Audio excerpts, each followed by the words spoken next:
সবাইকে জানাই শুভ নববর্ষের শুভেচ্ছা।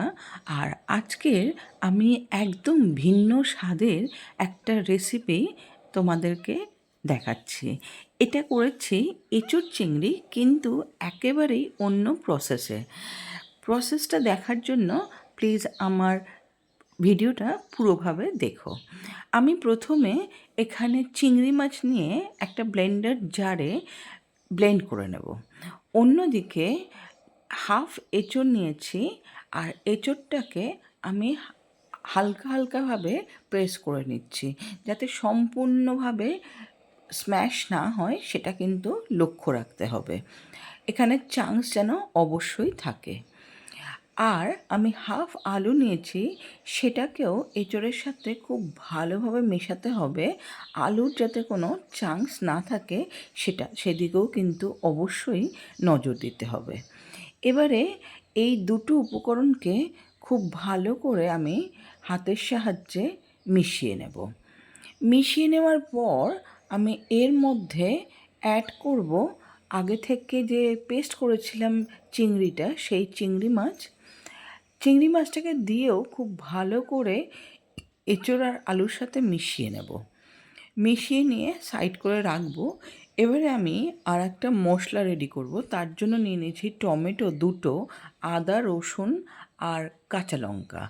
এটার একটা ফাইন পেস্ট করব। তার মধ্যে দিয়ে দেব বেরেস্তা। নর্মালি আমরা পেঁয়াজ কুচি দিতে পারি, কিন্তু পেঁয়াজ কুচির থেকে বেরেস্তা দিলে পরে আরও বেশি টেস্ট বাড়বে।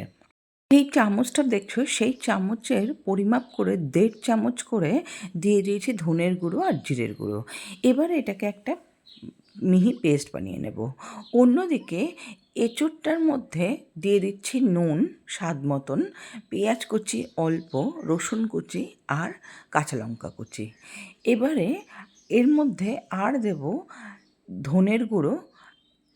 এই যে চামচটা দেখছো, সেই চামচের উঁচু করে 1 চামচ আর অল্প একটু, আর কাশ্মীরি লঙ্কার গুঁড়ো, আর হচ্ছে গরম মশলার গুঁড়ো। এইগুলোকে দিয়ে খুব ভালো করে এটাকে মাখিয়ে নেব, যাতে সমস্ত উপকরণ সুন্দরভাবে ভালোভাবে মিশিয়ে যায়। এবারে এটাকে নিয়ে আমি তেল গরম করে কড়াইতে একটা একটা করে বড়ার আকারে ভেজে উঠিয়ে নেব। এটা কিন্তু এঁচোড়ের কোফতা কারি হলেও একটু ভিন্ন প্রসেসে রেডি করা হয়েছে। খেতে কিন্তু অসাধারণ হয়।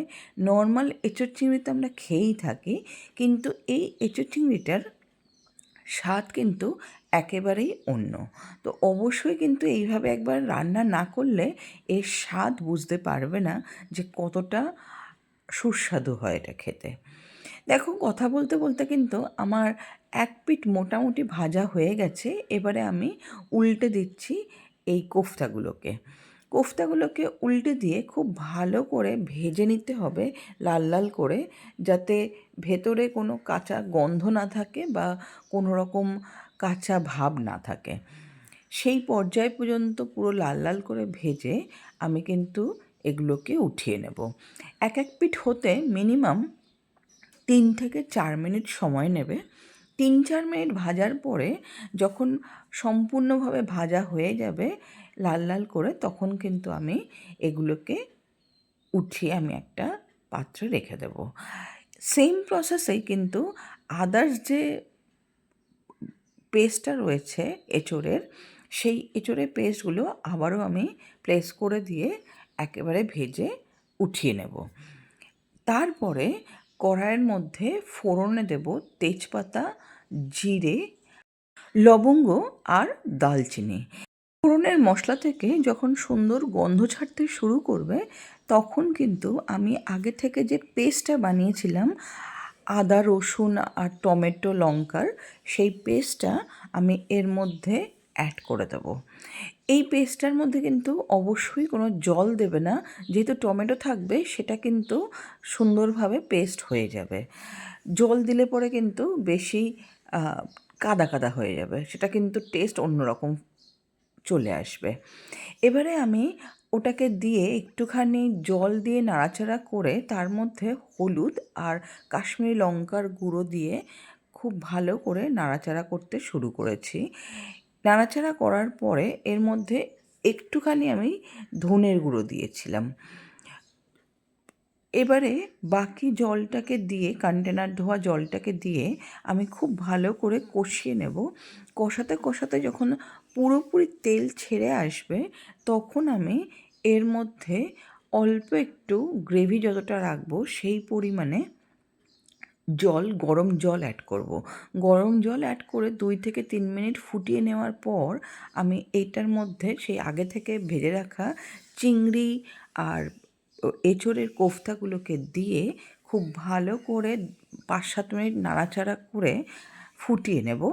এরপরে নামানোর আগে গরম মশলা আর ঘি ছড়িয়ে একবার ফুট দিয়ে রেস্টিং টাইম দেব 10 থেকে 15 মিনিট। তারপরে আমি গরম গরম সার্ভ করব ভাতের সাথে।